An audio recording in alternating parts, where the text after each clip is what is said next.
Order up.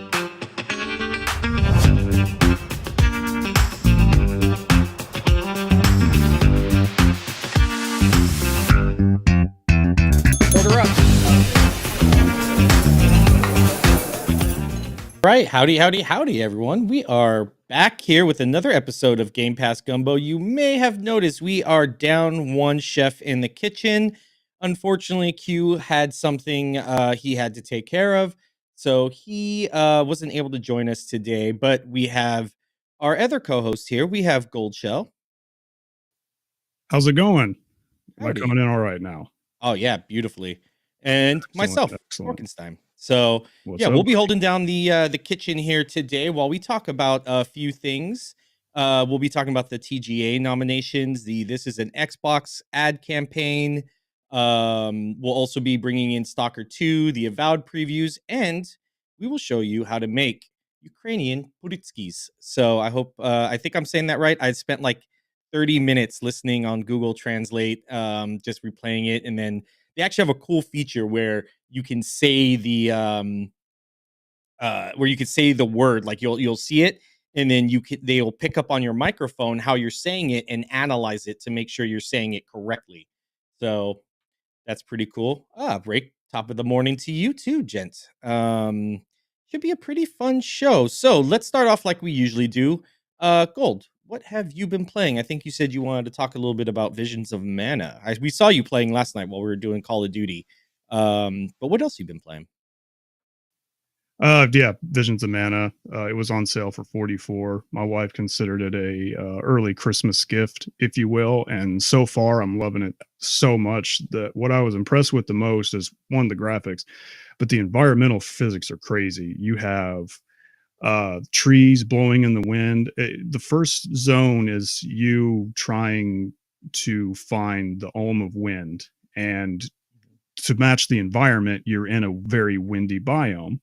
So what you're doing, what you're seeing is these trees bending with the wind. And then when you go up to the mountaintop, the snow footprints physics, you're fighting this big mantis and he's sliding the snow around in real time. And it's not disappearing at all. It's staying and it's shifting. Dudes, there is a lot of technical improvements I'm seeing in that game, and I'm so glad I'm able to enjoy it on Xbox. That's pretty much what I've been playing for the most part. Considering we're talking about Stalker 2, we do have some thoughts, and I've played a little bit of that myself. Definitely, we'll definitely be getting into that a little bit later on. Down to at the end of the show, we'll be like I said, we'll do the Stalker 2. We'll jump into actually the recipe, and then we'll talk about all things Stalker 2. But yeah, for me, I've just been playing COD. I was on there with Rake last night. We got some MP in. I did actually some Warzone. Got 3 or 4 dubs last night with the boys. So that was actually really cool. Glad to be jumping into Warzone again. It's insane. I've just been absolutely loving the Call of Duty. I did actually I saw it was on sale through Fanatical Dave the Diver, so I'm barely jumping into that. I was really hoping I'd get it on Xbox first, but it's not there yet, sadly. But I did get it. If you guys haven't, it might not be too late, but the Godzilla DLC and the Dredge DLC, I believe, for Dave the Diver, that's free, will be going away either today or yesterday or maybe today sometime. I'm not sure. But if you haven't got it, go on Steam, get the game. If you have the game, get it downloaded before they delist it. So yeah, that's pretty much it. Let's jump into. We got our first fun fact about Ukraine. We'll be doing these throughout the show. This was a idea from Gold. And let's see. Ukrainians wear their wedding rings on their right hand rather than their left. Interesting. Do you happen to know why that is? Is it just like an old superstition or anything like that? I don't know specifically, but what we're gonna do is I'm gonna put my sources in the description, so if anyone is curious about such, they can dig deeper. But I thought this was fun. Nice. Yeah, it's a great idea. I love it. Into cultures as well. All right. Well, first off, we'll jump into this. This is an Xbox ad campaign, so we are a little behind on some of the news, just because of how we film this show. We do it probably like once a month, big podcast kind of thing. due to time constraints. But so we're going to kind of dive a little bit, even though it's not too old, it's still kind of newish. This is an Xbox ad campaign. So what we're going to do here is we're going to watch the ad. It's only about 30 seconds, and then we'll dive in and get some opinions. If you guys have any opinions that you want to share, please feel free to jump out in the chat, talk about it. We'd love to hear what you guys think. But here we go. First, this is an Xbox ad.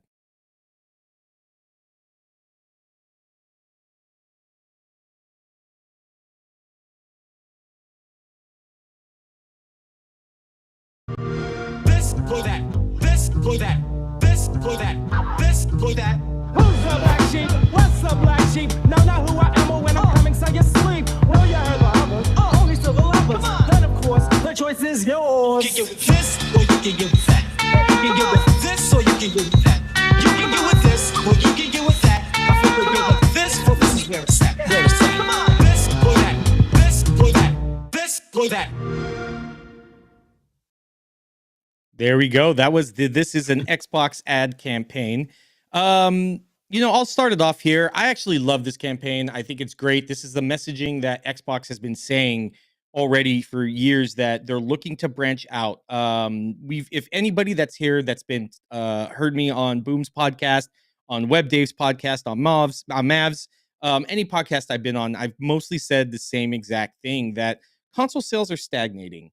And we're, even PlayStation's not really seeing that growth that they were, I think, a year ago or earlier in the year. One of their fiscals, they said that they're 1 million behind the PlayStation 4. People aren't upgrading, from the PlayStation 4 to PlayStation 5, or from, the Xbox One to the Xbox Series X, whatever it may be. People are still staying where they're at, and that's not great for consoles or for the industry. So if you were a billion-dollar company like Xbox, what would you do? How do you get people into your ecosystem? You don't have to necessarily get them onto your platform, but into your ecosystem, and that's by offering it anywhere you can. And you have to be strategic about it, which they're doing, and this is where the third party kind of comes in. But as far as this is an Xbox ad campaign. Yeah, they are on everything. They're on cloud, they're on mobile, they're even, Amazon Fire Stick, they're on PlayStation now.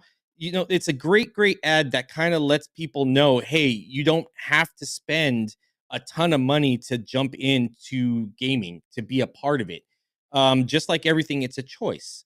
And no, that's not saying they're giving up on hardware. No, that's not saying that they're trying to drive people away from hardware sales. Like anything, it's a choice.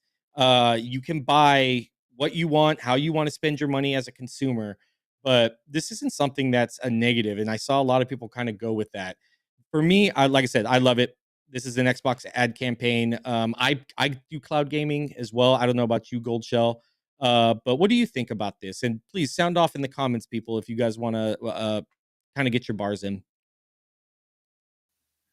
So I haven't seen that one specifically, but the ones that they showed on threads and social media before, where they say this is an Xbox, this is also an Xbox, and they had one where they go, this is a cat box and this is a bento box, that had me cracking up. And I know I'm seeing some I've actually heard differing opinions about all this. I'm kind of in your court there. This is where we're going. Cloud focus is big deal, more eyes. And let's be honest, a lot of the shift is happening because of deals made to get that Activision Blizzard deal through. A lot of their hands are tied at this point. They had to make some serious concessions. I'm sure they went in thinking that they were going to make Call of Duty exclusive, whatever, however they wanted to do it. And then they had to make concessions, write some deals down.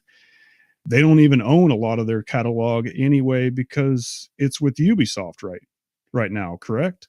So I think for the next 15 years. I think next 15 years. So their hands are tied, and honestly, big Microsoft now has spent that much money on this acquisition. They're going to want to see some returns soon. And if they see the numbers and the numbers come out and say X game on another platform is going to make us more money, that's what's going to happen. And I understand there's a lot of stuff surrounding it, a lot of personalities. They want the exclusivity for whatever reason. I'm sure there's some legitimate reasons. I have heard that if there's no exclusives, then they'll lose the hardware. Okay, fine. I understand that criticism, but I think we've opened Pandora's box at this point. Big Microsoft is now wanting a return, and I think that's what's going to happen. You're just going to have to get over it. Yeah, I mean, you're definitely right. I think they are seeing a shift. I mean, this is kind of a hot take. I don't think maybe a lot of people might agree with, but eventually, hardware is going to go away as cloud gets bigger and bigger and bigger and bigger. This might not be something that's going to happen, in the next, 2 or 3 years, but in the next 20 years or so, I wouldn't be surprised if just hardware just flat out goes. It may be, because we're already seeing the physical media side of movies, music, even games, as digital sales are rising, as physicals are kind of lowering, why is it, yeah, movies and music are shifting to streaming? And I mean, think what Best Buy's got rid of their physical media section. Why wouldn't games follow the same suit? And it's kind of just the direction as we advance as a society and civilization, that we get more technology advanced. And I think in the next 20 years, I'd probably say we probably have a good another 2 generations, maybe two to 3 generations of hardware, but we're going to see a massive shift when cloud gets pretty significantly uh bigger. We'll see hardware kind of slowly go away, but I mean it has to be good. The infrastructure's there. I mean, GeForce Now is amazing. XCloud, I have fun with it. I know people had kind of some varied, I guess, experience with it, but I've always had a great time with it. Pandora's Xbox, baby. There we go.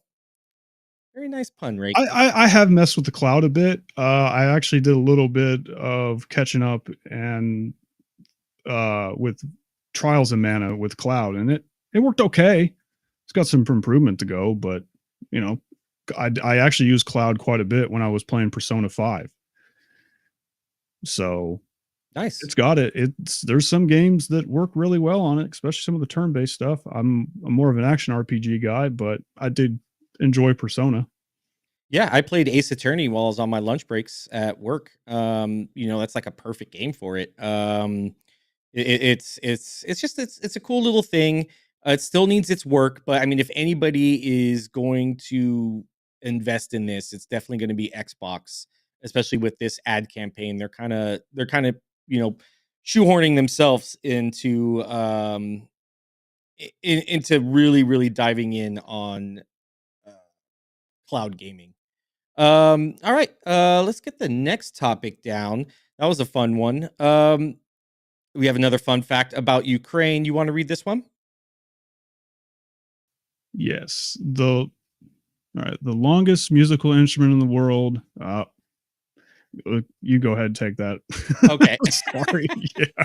Whoops.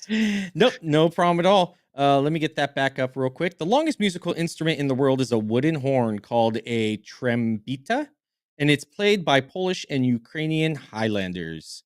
Very nice. That is another fun fact about Ukraine. Uh, we got Nino here. He said, Yep. "Aloha, How's it gentlemen. going? Hope everyone is well. Aloha to all gamers. Hope everyone is healthy and safe." So Hey, to you too. thank you. You too. Awesome. All right. TGA nominations. We're about to get spicy on this one, guys. Jeff Keighley came out with his TGA nominations, and of course, there's some really, really just weird, uh, weird nominations. Again, there's always controversy, it seems, with these nominations, and it boggles my mind because for me, this is a thing where I think the media shouldn't be deciding these game awards. I don't think the gaming media should be absolutely involved at all because there's a big conflict of interest of them getting marketing dollars, from campaigns, from games. I mean, IGN, PlayStation's probably one of their biggest marketers. So what's to say that there might be a little bit more of a skew for PlayStation favored games? I don't think it's a conspiracy. I'm not saying that. I just think there's a clear conflict of interest that people might not realize when they're making these decisions, about what's coming up and what's actually available. There's no way that people can actually play all of these games that are nominated. That's why a lot of these major outlets have 3 or 4 different reviewers, that play these different games and review them. But I can't see every single person that's voted, um, for these that on the jury panel actually played them. Let's get your hot take on it, and then we can kind of dive in about the categories. There was 2 or 3 that I want to talk about, that just seemed weird about why there were certain games that were snubbed, essentially. But yeah, let's get your hot take on it. I I don't know if it's gonna be a hot take per se. It might be more of a lukewarm Okay. take. Let me see. Take a look at here. I did see that Age of Mythology is up for best sim. Now, okay, granted, I understand there's not a whole lot that come out, but it's nice to see that. Hellblade 2, we're seeing on this as far as accessibility and narrative. That's cool. I'm sure several people in the community are mad that it didn't even show up on the Game of the Year nomination. Best community support, Baldur's Gate 3. My brother is actually playing that right now, and he absolutely adores it. I know Rake in the chat's played that and definitely put it up there as one of his top games of all time. So some of these are well deserved, but I do understand that. I do understand the sentiment from the community and their feelings towards Jeff Keighley, because he does have his ways about how he engages with different platforms and stuff like that, and I do understand that. But I'm not as I guess that's really all I have to say on that. But I do think that we put too much emphasis on the Game Awards. I will agree with that. Play Oh, games, man. 100%. Yeah. Oh, 100%. I mean, I think, they do have things like the Dice Awards, the Golden Joysticks. Actually, the Golden Joysticks just happened. They do have the BAFTAs. BAFTAs, exactly. I was just about to say that. Yep. Joystick. Yeah. Yeah. Didn't we just get a joystick award here?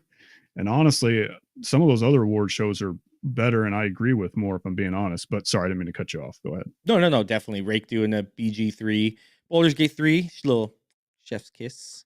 Absolutely loved it.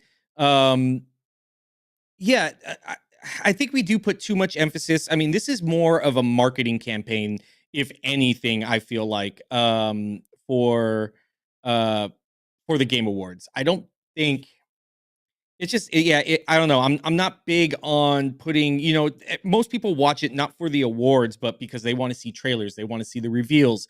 It's just this giant marketing campaign, and just to me, it feels like developers are being put last. It's like, oh hey, here's a bunch of trailers and ads and reveals, and here's some games that might who won some awards. They don't even get the time to like talk about this project that they spent 7 6 years on. It's just pretty much like, here's your award, get the F out. Get off my stage. I have to reveal the next, Elden Ring DLC. So it's just such a kick in the face to me and to the industry that's been exploited already significantly. I I don't like that we're doing it again on a platform that's so mainstream and that's meant to highlight these accomplishments of developers, if that makes any sense. Um, please wrap it up. Yeah, for me, I don't know. I have a lot to say about it. We'll jump into the next one. Let's go into the nominations. So there was 2 that I have big issues. That's most anticipated, and that's also the best ongoing. As we could see, best ongoing, where was Sea of Thieves? Really? You're gonna put Helldivers 2 on on best ongoing. It released earlier this year. Where's the Sea of Thieves? Where's Sea of Thieves at? What do you think? Especially since it just came out on PlayStation 5, more people are playing it than ever. It's been years that this game's been out. What do you think, Gold? Just as a big Sea of Thieves Uh, former I player. was lukewarm on it until you just said the PlayStation thing. I totally forgot that they did that. So yeah. Okay, yeah, it probably should be up there. I do see Diablo 4 up there, which is nice. Diablo 4, yep. That's a pretty good one right there. You know, I don't know, like where was Overwatch 2? World of Warcraft? They just came out with the War Within. That's like 20 years old. This World of Warcraft has been going. That's had constant, significant developments. Get snubbed. It just Positive. makes no. Yeah, Like positive. World of Warcraft shifted to the point where it was more casual friendly, dude. I didn't even have to join a guild to enjoy the story. Did I just Yeah. do delves? And honestly, the anniversary armors. Now, okay, I know that they had the $90 mount and the community can be a little rough, but you know, it's better than what we got with previous expansions. So yeah, I agree with you on that. It just doesn't make any sense on why. I mean, it does a little bit. I mean, and this is where I think people genuinely can make that connection of, oh, now that they're part of Xbox. But again, that's tinfoil hat kind of territory. It just Sea of Thieves has been such a gem of a game. It just makes absolutely no sense why it continues to be missed in the last few years. The second one I said was most anticipated. Come on, Fable, South of Midnight. They just had a massive South of Midnight preview that a bunch of people got invited to at Compulsion, Compulsion Games to go check out. Where was South of Midnight, Fable, Doom Eternal? That's such a Doom, massive one. Doom Dark Age, yes. Or And Doom Dark dude, Age, sorry. South of Midnight looked awesome, man. I mean, that can be a conversation in itself, but that trailer was so that 30-minute, 33-minute thing they did where they were showing all the biomes. They did Appalachia, which is where my wife's family's from. I have some lineage there, and yeah, and it was so interesting that I was actually watching it before bed, and my wife actually put her phone down and watched it with me, and she actually got excited for the game. So, yeah, I think South of Midnight should have been there too. I mean, yeah. I can't see how these games, how nobody thought of them. Again, this is where that tinfoil hat thing kind of comes on, where it's maybe because it's part of Xbox now that a lot of the media, they don't, they're not big place or Xbox gamers. They have to cover it, but a lot of them play on PlayStation. They get their most of the review codes. If you look, this is fact. If you look on Metacritic, you'll definitely see the significant shift of 50 something reviews for PlayStation, 10 or 13 for Xbox. Most major games are like that. So it just kind of it makes sense, but then again, this is why we shouldn't have media outlets doing the award, being jurors on this. It's a clear conflict of interest for me. Is there any categories or anything you thought maybe there was a snub or something that should have been?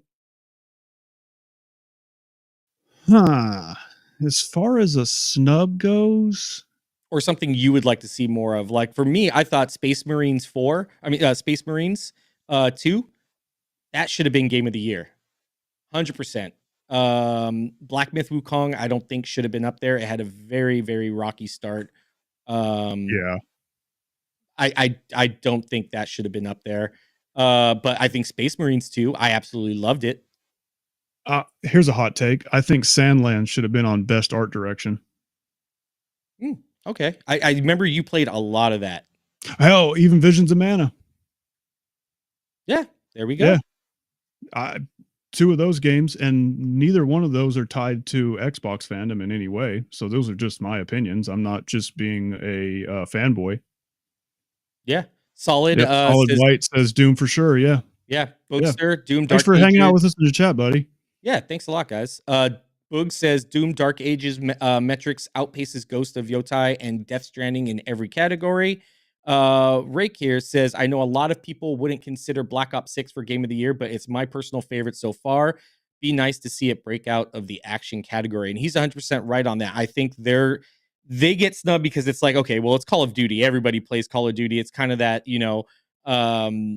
is it fair to give such a massive release that's going to have billions of players playing, you know, maybe not, but I think it definitely deserves its fair shake.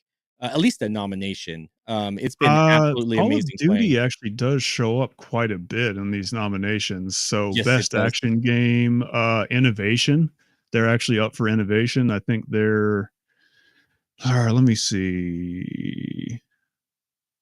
Yeah, I know their best action game. They've showed up on that. There's like 2 or 3. Okay, best multiplayer game. They're on there for that. Mhm. I I think mean, they're up for sound. about 2 or 3. I think Sound design. Yes, I do I believe think sound audio was design. one of those. Nice. I mean, they're Yeah, there. yeah. I don't know if they're as top as people want them to be, but they are there. Nice. Solid says Black Ops 6 is my game of the year. Metaphor was until COD release and has dominated my time. Same here. I actually sadly haven't been able to get into Metaphor more, but what I played is absolutely amazing. What I've seen um has been nothing short of just great. That um Sega kind of Atlas, persona kind of look to it is just so classic. Boog says, as much as I love E-Day, I don't think it should have been nominated for best upcoming. Just doesn't have the metrics as of right now. Actually, I totally forgot about E-Day too, so that's my bad. E-Day. I mean, we have no. Maybe they might be doing Boog it just said for what's that? coming next. Yeah, Boogs. Huh. Oh, how the turntables. Yeah, yeah, Boogs. I mean, even though Gears is mid, I had to get that little jab in there on Boogs. I don't think Gears is We're mid. not trying I to actually lose really love fans. Gears. Yeah, I Let's know. I calm actually down really on love it. Gears. It's just a little thing in our Discord, Boogs and I usually do. Started I'm not with a Gears Wolfie. guy, but I'm not going to dunk on it because I still want to not get completely destroyed by the Xbox community. Yes, we're just joking around with Boogs. He absolutely loves Gears, so got to kind of give him some jabs here and there when we can. You know what? He said we'll talk after. Is that Let's a jump threat? into. I know, right? Ooh, you're going to be in trouble in the Discord. Let's jump into the Avowed preview. So these kind of came out. It looks gorgeous. I'm going to have you take the reins on this. This is Yes. kind of your bread and butter. So I'll kind of have you take the lead on this one. Okay. So for clarification purposes, shout out to Paris Lilly. He got clarification from Obsidian that 30 frames is not the target. They are working on other things. Yes. That being said, we also saw some other stuff with the previews. Okay. As soon as Avowed was announced, I downloaded Pillars of Eternity 1 on Game Pass on Xbox. I played it. I actually paid full price for Deadfire, the second one. And then it came out 2 months later on Game Pass, and I still gave him $60. But you know what? It's fine. It's fine. It's fine. Anyway, there was a lot of stuff in that preview. The UI looks straight out of Pillars. I even heard the theme from Deadfire when you fire up. I forgot what the guy's name was. I think his name was Jason. He's one of the composers of Obsidian. Nailed it. The music's beautiful.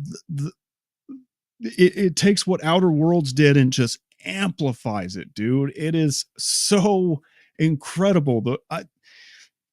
The pistol combat, dude, you can play one class that makes it almost feel like a first-person shooter. And then someone had mentioned that the wand casting felt like Hogwarts Legacy, very snappy. And oh man, I'm so hyped for this game. There was so many Easter eggs.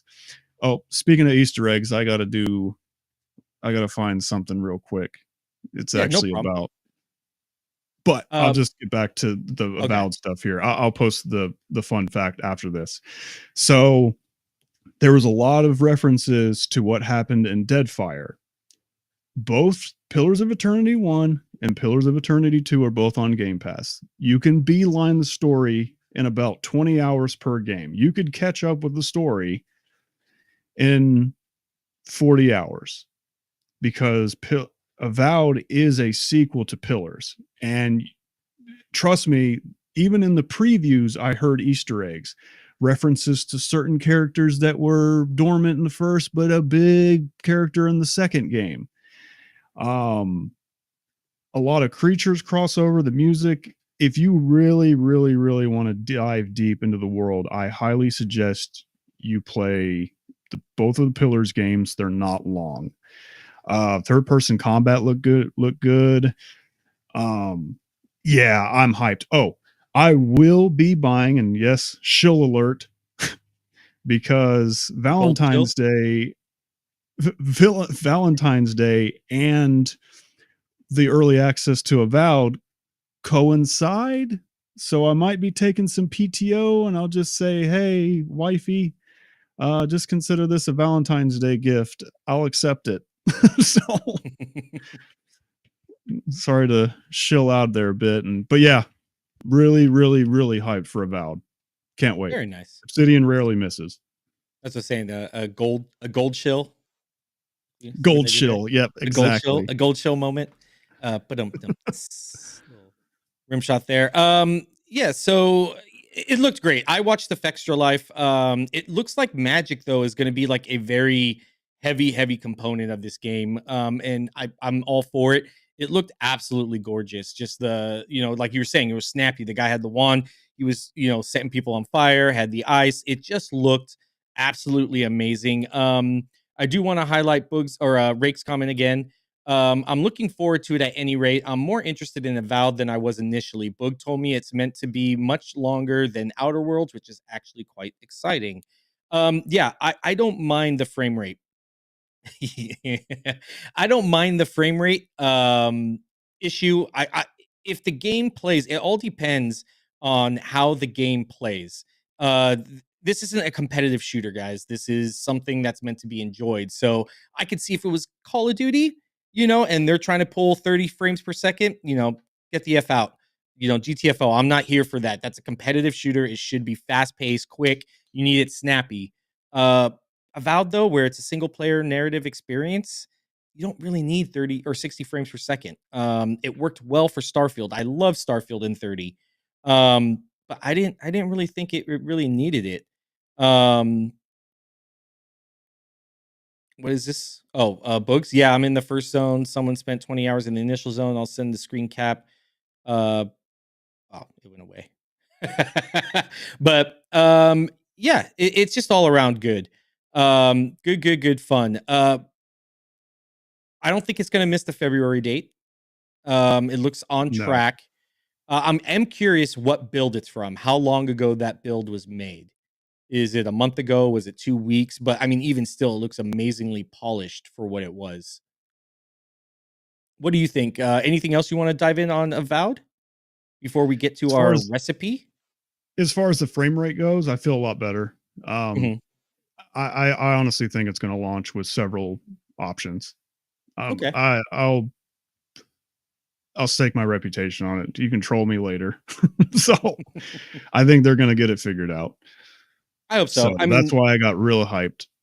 And I even gave a thumbs up to Paris Lily for just jumping in and asking that question. I mean, it was very early in the interview. Well, midway through the interview, he hopped in like, "Hey, can you clarify this?" And Carrie Patel, I believe her name is, she said, "Oh, let me backtrack that a little bit. That's not what we meant. We are working on several performance modes and stuff like that." I mean, they can't really say anything yet because they still got 3 months to put this thing out the door and have it go gold, but I'm not worried about the frame rate right now.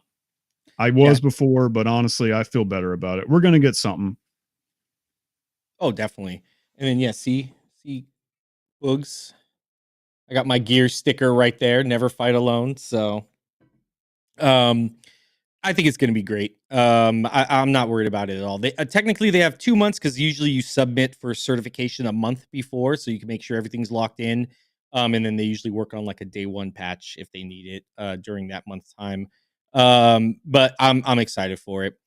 You ready to dive into some Ukrainian Pyrizhkys? Gold? Wait, well, let me get another fun fact up here. Oh, okay. Sorry, I didn't know that's what you were doing. So for those that don't know, this podcast is about cooking, getting and is about gaming and getting cooking and joining them together. Gaming is an art, food is an art. And a lot of games actually have food kind of incorporated in it. Not maybe as heavily, but there's a lot to be said about making that correlation. So we did Call of Duty and MREs. We did the Shadows, AC Shadows, and we did, Japanese food. We're planning an indie event or an indie show for Indiana Jones, and foods that belong in a museum, things that have been long forgotten. That's kind of something we're toying around with right now. But let's read this fun fact real quick. The tradition of painting eggs in celebration of Easter first began in Ukraine. The first Easter eggs were colored using wax and dye.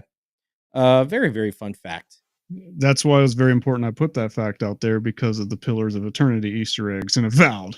There we go. That to be quite interesting and appropriate. Yeah. So Now, that's have the you? theory. Oh, go ahead. Oh, sorry. Have you dove into Stalker 2? I have.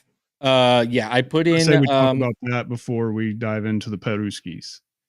Yeah, we could do that. Yeah, so Stalker 2, let me I have some gameplay, just the very first, so I didn't want to put a lot of spoilers here for it, where it ruins. So this is just the intro that's playing until it gets to the title screen. So it's about 30 minutes. So you won't get a lot of spoilerish kind of stuff. It's just what you'll play in the first 30 minutes. Yeah. So don't worry about that. Yeah, I definitely love some Stalker 2. It's not usually my type of game, but I really appreciate what it does. It's a something that I really haven't played. Do you have a lot of experience with Stalker? I put about 5 to 6 hours into it. I'm not really big into survival, and I'm not really big into horror. You can come at me, whatever. Those just aren't my bag, if as people say. I do appreciate what they're going. I found the story interesting, because a lot of people don't know is, it's based on Chernobyl. Chernobyl is a very huge event that happened in Ukraine, and there's been arguments to say that it actually led to the downfall of a certain empire at the time. But I find the whole nuclear radiation thing interesting, especially in the fact where it's not really nuclear weapons like in Fallout, it's more of actual radiation. And when I was in the military, I was over there when Fukushima Daiichi had its problems. So I somewhat understand the fear and the unknowns regarding that. I also did live on a nuclear powered aircraft carrier too, so I still find it to be a safe technology, but I do find also that the lore and the mythos and all that stuff surrounding nuclear energy and radiation, stuff like that, to be interesting. So the story intrigues me quite a bit. The issue I have is that and I know there is daylight zones and stuff like that, but in the nighttime zones, it is hard to see anything. And it makes for a slightly frustrating experience. When you're in the areas where there's some more illumination and you can actually see your enemies, it's a very enjoyable experience. And I know that that's the point. At nighttime, you're supposed to fight the monsters and you have limited vision and stuff like that. But even turning up the gamma to see anything was a little bit jarring. I'm going to try to give it another shot, but yeah, that's kind of my thoughts on that. Yeah, the level of difficulty is definitely, that's the kind of niche. I guess I'm not making this correlation because of what I believe, but it's kind of like the Dark Souls of first person shooters, in a sense, to where it's supposed to be challenging, it's supposed to be hard, it's supposed to be difficult. Where you have the hunger, you have the radiation, bleed out kind of effects and things like that. So I appreciate the game for what it is. It is definitely very hard to see at night. That's not one of my favorite things. Just because of, I'm more of putting the gamer first in that sense of, yeah, you're trying to set that horror, but don't ruin gameplay in a sense, or don't make it difficult for gameplay just because you want to have that horror moment, if that makes kind of sense. Gameplay for me should always be king. That should be the first. I get the immersion and stuff like that. So I definitely see it. I hope they kind of they have something that maybe fixes it or kind of brightens up the game just a little. You don't need it too much. I know they give you the little light and stuff like that, but even on my screen, I got a G8 Odyssey. It's pretty crazy that I have to turn up the brightness. Even Bugs, yeah, said that. Rake in Stalker Ukraine, Pyrizhky eats you. Very Shoe nice. and shoelace. One is meaningless without the other. Here we go with the Family Guy references. Very nice. So yeah, I could kind of see that with it. I know Bugs has put I think he said 20 hours into it. I know he's pretty big. I saw him playing on it the other day, yesterday. I got my time. I'm about 5 hours in. I did some side missions. I enjoyed it. It's just not my cup of tea. I've seen a lot of people also make the reference of Fallout, but not Fallout. I mean, it makes sense. It's nuclear Fallout. In a world, so I can kind of see that dystopian vibe to it. But definitely not in. Oh, he said not 20 hours. 7 or 8. Oh, okay. I thought you were talking about 20 hours in the initial thing up there. My bad, Bugs. Um, so yeah, that's that. Let's check out. You want to do you want to give some lead up to the Ukrainian Pyrizhkys, how you came to this recipe, things like that. Yeah, Give a little background behind it, and then we'll show the recipe, and then you can kind of talk about cooking it and all of that and how it tasted. absolutely. What we got is first before it looks like Stalker 2 is doing real well outside of Game Pass and in Game Pass. So the people that are fans of the game are really enjoying it. I'm A seeing a lot million of people sales. saying that it stayed true to form.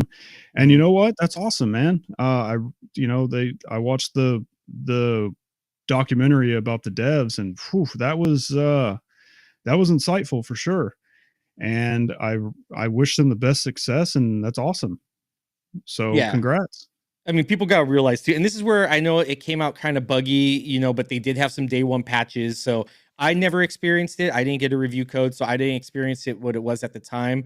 But I hope people can really kind of, I'm not saying cut them some slack or, ignore these issues, but you have to realize, I mean, it's kind of hard to fix a bug when you're worried about, bullets flying through your office or getting hit with a missile strike or things of that nature. What they've done has been nothing short of amazing, and these devs deserve the utmost praise for coming out with a game in a time of war where they literally had, colleagues, having being sent to war and not coming back. So let's, I hope that reviewers, and people on this are a little bit more kinder and more understanding, given what's actually happened. Um, so yeah, with that said, how did you come to find this recipe? Is this something you've kind of known about? Is this something that you've had before, or did you just kind of Google search it? Kind of the point was we were first initially looking at a beet soup, and then Mhm. my wife and I, which is very much a part of this project, and I appreciate her. It was fun. It was a really good way to spend time with her. Boom proudly announces that his wife is very much a part of his podcast, and my wife's my best friend, and she had fun with it. So we both decided that beet soup's probably not it. So we decided to find maybe a pastry, and we came across the Pyrizhkys, which I'm actually have some Polish blood in my veins. So I grew up with liver and onion and pierogies, pastry stuffed with interesting things. And I said, you know what, let's try this. And it almost felt like a Philly cheesesteak hot pocket. And then the Ukrainian mac and cheese, I know we got the footage, but we also did a side of Ukrainian mac and cheese. I actually dropped the sizzle reel on TikTok, which I'll put in the link description if people want to see the video. But So with the Ukrainian mac and cheese, the actual cheese sauce was cottage cheese. So we drained it, and then of course with both of them we added the paprika, because you see a lot of that in that region of Europe is heavy paprika use, and it turned out awesome. In fact, my kids are kind of picky, and they even loved the Ukrainian mac and cheese. So we kind of hit it out of the park. Now, granted, we had some issues with the dough and stuff like that. To be honest, we should have had the dough go overnight. So I'm full transparency. That's why you're not going to get a whole lot of dough footage, because we kind of botched that a bit. But courtesy of the recipe, the site where we got the recipe, we filled that part in. Yeah. So no, yeah. definitely. Let's, without further ado, let's just jump right into it. Let's take a look, and then we can kind of dive in more about it. Yes, you were right. You did make some Ukrainian mac and cheese. Unfortunately, I didn't have the bandwidth to edit that video and compile everything together, so that is my bad on that.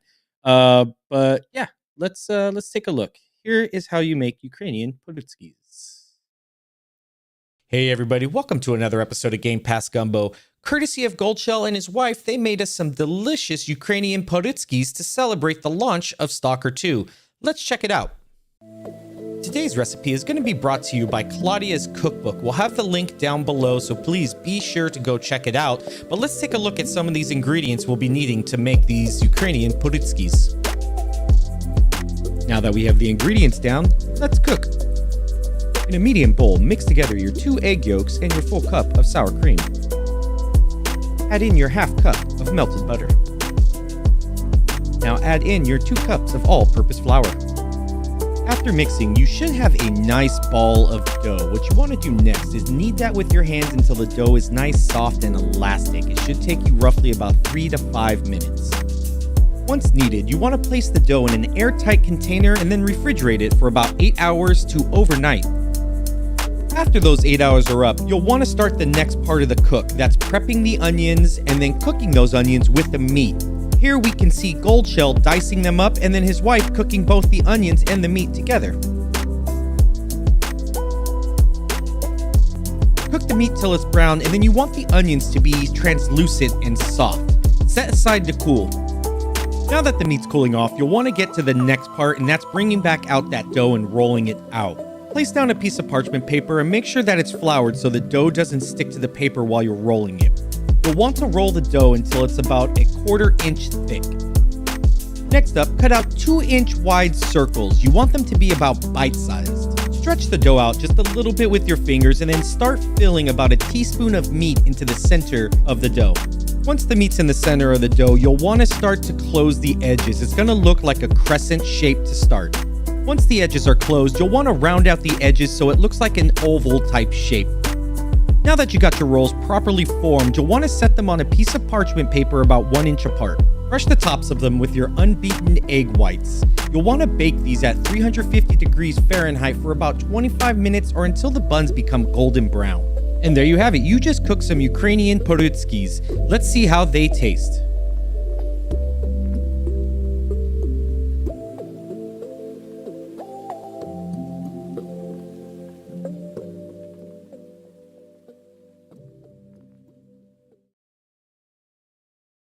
All right, and there we have it, courtesy of Chef Goldshell and his wife. Yeah, they were pretty good. Next time I'll get you better footage. I tried to do the best I can. You know, I'm still trying to put my kitchen back together and stuff like that. And I figured, you know, trying to do a sizzle reel on TikTok, we'll figure it out. But you made it work. No, man, sir. It was awesome. Thank you for that footage. It's totally understandable. Like I said, what you gave me, I didn't get awesome. MREs the last episode, so I figured I had to do the heavy lifting for this one. Yeah, it was fun. I mean, it looked absolutely great what you made. Thank you very much for doing that for the show and for the viewers. I absolutely loved it. It looks great. Would you make them again? Oh yeah. We got some ideas. Apparently there's dessert versions of them. I can see that. So there's like, they're almost like empanadas. Yeah, in that sense. And you can have dessert empanadas, you know, as well. Yeah, Ray says it looks delicious. It did.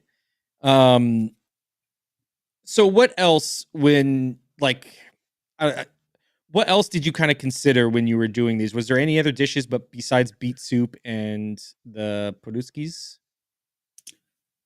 And what made you go with like beef rather than like you could do like a spinach and cheese kind of one or something in that nature?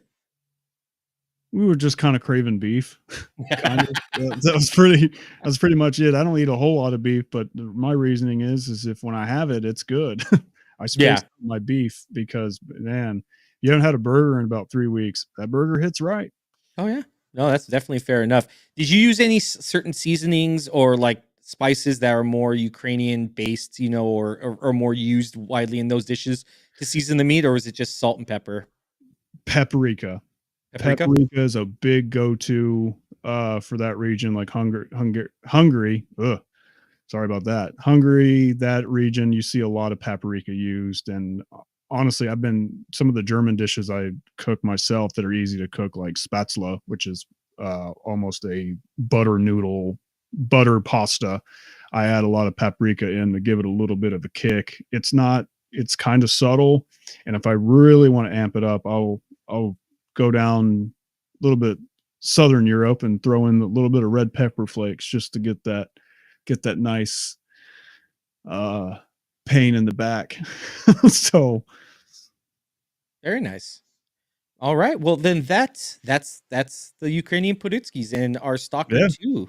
Um, is there anything else you want to kind of dive in on that before we kind of wrap it up and end the show? As let me see, where is it? I think the next episode, depending on if there's a surprise, we're probably going to go with Indiana Jones. We're still working on the logistics and cuisine for that game. We have a couple ideas in the works, but Indiana Jones, man, I know people have some issues with certain movies, but I loved every movie. I'm a big Indiana Jones fan. I put it up there with Star Wars, so I'm really hyped for that game. And I don't think there's a bad Indiana Jones movie. It's just some are better than others. So, No, yeah, uh, I'm a huge Indiana Jones fan as well. I dressed up when I was a kid, like 3 years in a row as Indy for Halloween. It's one of my all-time favorites. But you are right. There are some that are better than others. As long as they capture that essence of the movie, I think that game is, I which think it will. what I've heard so far from people that have played it, looks absolutely amazing, and it actually 100% does. But yeah, I'm excited for that game and what we'll see. Dishes that belong in a museum.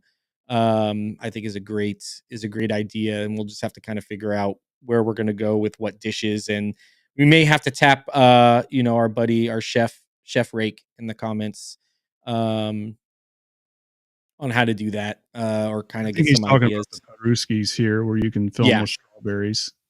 and clotted cream and icing sugar. Nice.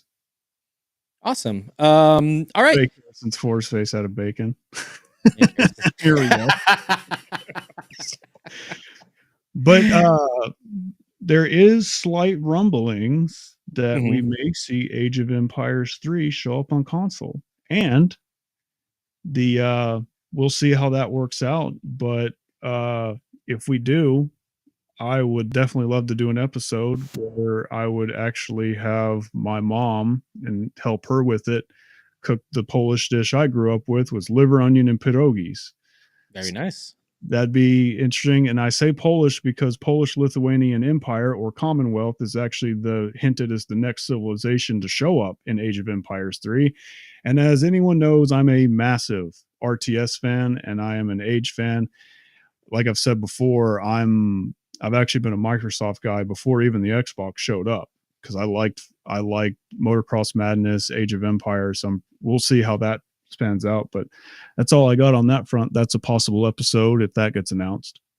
Hopefully. Yeah, definitely. Because I think there was I think it was Xrus or X1 tour. What he drops a lot of the Game Pass things. He showed that they were testing it on PlayStation 5 as well.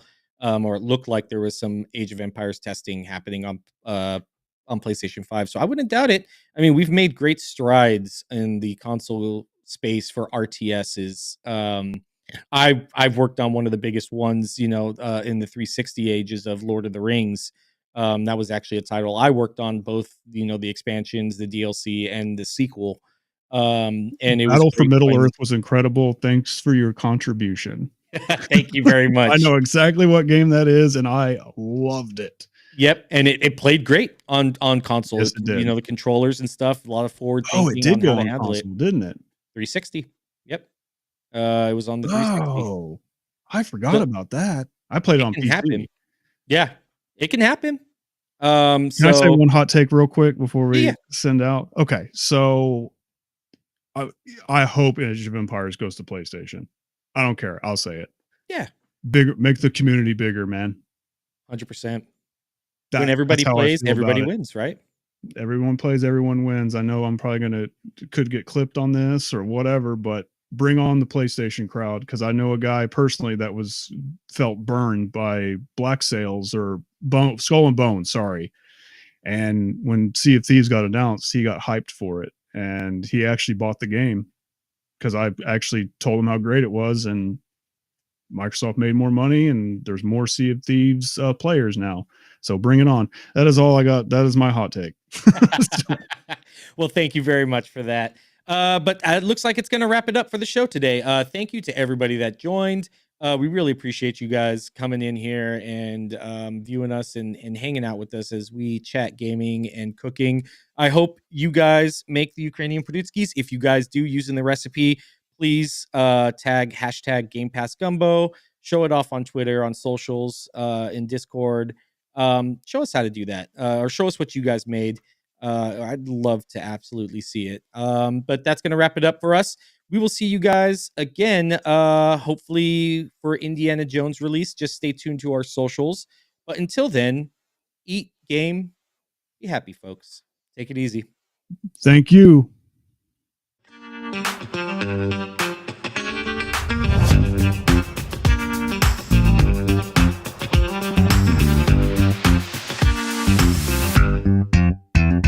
Order up.